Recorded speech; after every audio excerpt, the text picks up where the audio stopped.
ఈ పత్రికా సమావేశంలో పాల్గొన్నారు.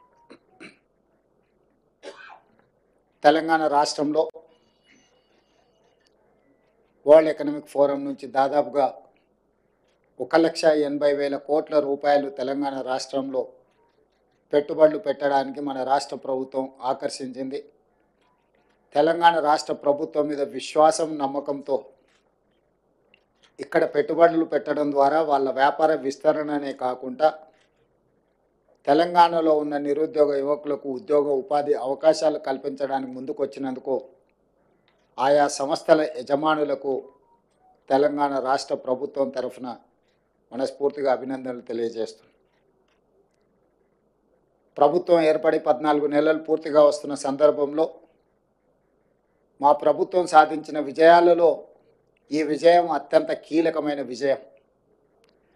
తెలంగాణ రాష్ట్ర ప్రభుత్వం మీద, హైదరాబాదు నగరంలో పెట్టుబడుల మీద అపోహలు, అనుమానాలు సృష్టిస్తూ వాళ్ళ అనుచరులతో లేదా వాళ్ళ దగ్గర ఉన్న అక్రమ నిధులతో విష ప్రచారం చేయడం ద్వారా తెలంగాణ ఆర్థిక వ్యవస్థ మూలాలను దెబ్బతీయాలని కొంతమంది కుట్రలు చేస్తుంటే ఈ కుట్రలను తిప్పికొట్టడం ద్వారా తెలంగాణ రాష్ట్రంలో మేము పెట్టుబడులు పెడతాం, తెలంగాణ రాష్ట్ర ప్రభుత్వం మీద మాకు సంపూర్ణమైన విశ్వాసం ఉన్నదని ప్రపంచ దిగ్గజాల యజమానులు, ప్రపంచ దిగ్గజాలైన కంపెనీలు మన రాష్ట్రంలో పెట్టుబడులు పెట్టి ఈ పెట్టుబడుల ద్వారా వేలాది ఉద్యోగాలు, ఉపాధి అవకాశాలు కల్పించడానికి ముందుకు వచ్చినారు.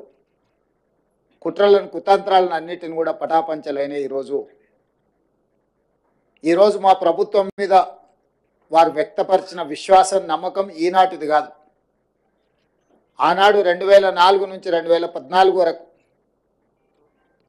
ఆ ప్రభుత్వం తీసుకున్న నిర్ణయాలు, కొనసాగించిన విధి విధానాలు, ఈ విధి విధానాలకు 1991లో పివి నరసింహారావు గారు సరళీకృత విధానాలని దేశంలో ప్రవేశపెట్టడం ద్వారా అభివృద్ధి వేగవంతంగా జరగాలి, ఈ దేశం సంపన్న దేశంగా మారాలి అని పివి నరసింహారావు గారు ప్రవేశపెట్టిన సరళీకృత విధానాలను తిరిగి మన్మోహన్ సింగ్ గారు వాటిని వేగంగా కొనసాగించడము, ప్రభుత్వాలు మారిన, పాలకులు మారిన, పెట్టుబడులకు రక్షణ కల్పించడం, పెట్టుబడులను ప్రోత్సహించడం అనే విధానం నుంచి ఏ రోజు కాంగ్రెస్ పార్టీ పక్కకు జరగలేదు.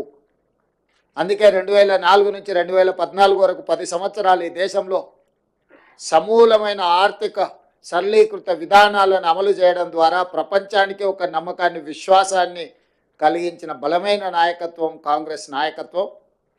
ఆ కాంగ్రెస్ నాయకత్వంలో ఏర్పడ్డ తెలంగాణ రాష్ట్ర ప్రభుత్వం పట్ల 13-14 నెలల్లోపనే సంపూర్ణమైన విశ్వాసం చూపించి 1,80,000 కోట్ల రూపాయలను తెలంగాణ రాష్ట్రంలో అంతర్జాతీయ స్థాయి సంస్థలు పెట్టుబడులు పెట్టడము ఇది నిరంతర ప్రక్రియ.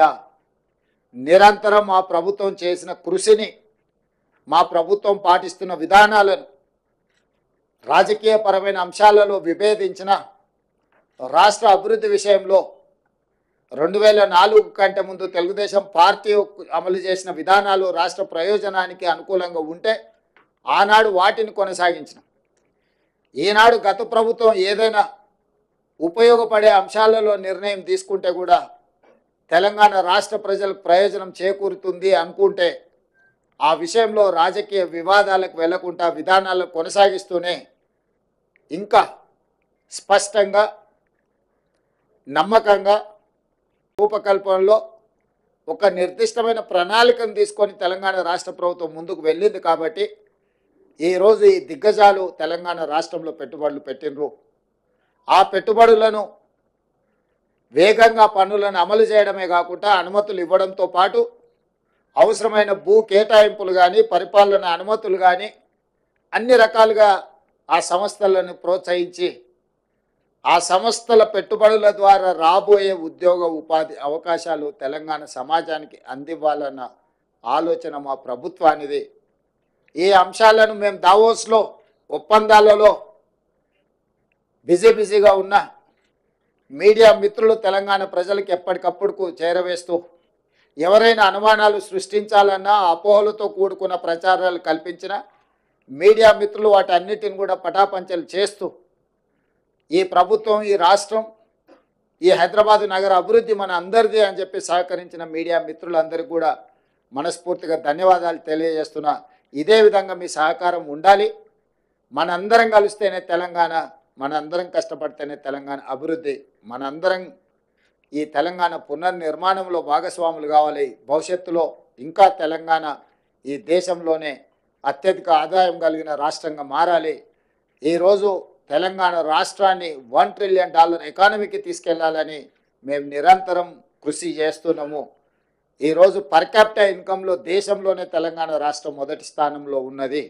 దీన్ని కొనసాగించి భవిష్యత్తులో ఇంకా పెట్టుబడులను తీసుకొచ్చి తెలంగాణ రాష్ట్రాన్ని అభివృద్ధి పదం వైపు నడిపిస్తామని చెప్పి మీ అందరికీ మనస్ఫూర్తిగా తెలియజేస్తూ, వాటికి సంబంధించిన వివరాలు, ఒప్పందాలకు సంబంధించిన వివరాలు, అదేవిధంగా మిత్రుడు శ్రీధర్ బాబు గారు గుర్తు చేసినట్టు సింగపూర్ ప్రభుత్వంతో స్కిల్ డెవలప్మెంట్ విషయంలో ఒక ఒప్పందాన్ని చేసుకున్నాం.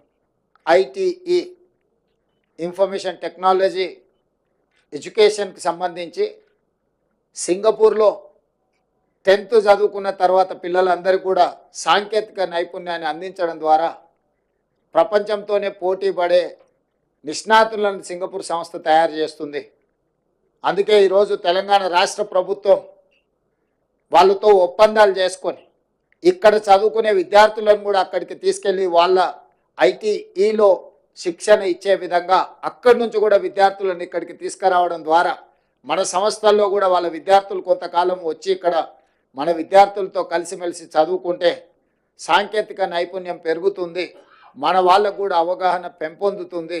తద్వారా ఎంతో లక్షలాది మంది ఈ తెలంగాణ రాష్ట్రంలో సాంకేతిక నైపుణ్యం లేక నిరుద్యోగులుగా ఉన్నారో వాళ్ళందరికీ ఉద్యోగ ఉపాధి అవకాశాలు కల్పించడానికి సింగపూర్ రాష్ట్ర ప్రభుత్వ ఆధ్వర్యంలో నడుస్తున్న ఐటీఈతో కూడా తెలంగాణ రాష్ట్ర ప్రభుత్వం ఒప్పందాలు చేసుకోవడం జరిగింది. అందుకే ఆ ఒప్పందంలో తెలంగాణ రాష్ట్రం ప్రతిష్టాత్మకంగా భావించిన young India skills university vice ఛాన్సలర్తో పాటు ఉన్నతాధికారులు అందరూ కూడా ప్రత్యక్షంగా పాల్గొని ఒప్పందాలు చేసుకోవడం జరిగింది.